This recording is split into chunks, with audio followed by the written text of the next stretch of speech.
Hi, this is Nate Adams with Energy Smart Home Performance, and I'm up in an attic today getting the prep work taken care of. I don't always help out with this, but I'm doing it in this case. So this spot right here, well, if you look over here, this is a bathroom. This is called a drop soffit, so the ceiling is down about a foot there. This is a big leakage area, so I'm going to prep that by putting some fabric across the top and foaming it in. But then there's another open wall cavity here. There's open wall cavities everywhere. So what you're looking down, this is inside the wall of the second floor. So there's heat that just works its way through here, and any air leaks like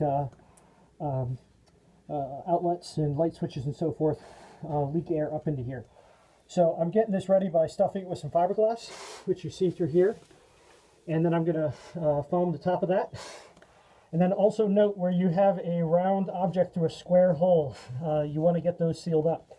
That's typically how it gets cut for plumbing stacks. So there's two right here.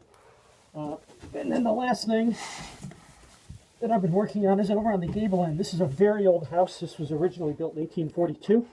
So in Cleveland, this is about as old as they get. So this is also an open wall cavity for the outside wall. We're going to be blowing these walls next year. So I wanted to get a top there so that when we're dense packing this full of insulation, it can't just blow up and through, and then we'll never get a really tight pack. So this is not going to affect the air leakage numbers today, but it will next year once we get this fixed up. Now this house is also unusual.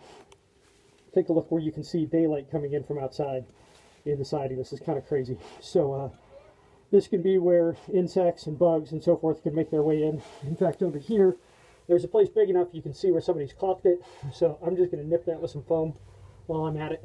And then the last piece, oops, here's why you check your work. I missed that hole. I need to get that plugged. You can see up here, I got that plugged with some fiberglass. And fiberglass, I'll get some foam over top of that. The fiberglass is just to keep the foam from blowing straight out there.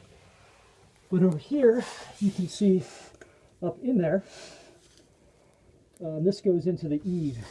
So this is where critters can get in. If they can get into that eave, then they can climb into here. And this particular house had a really bad pest problem. So hence, you can see we've removed the insulation. So this is an interesting project and an interesting bit of prep that needed to get done for it. So I thought I would show it off.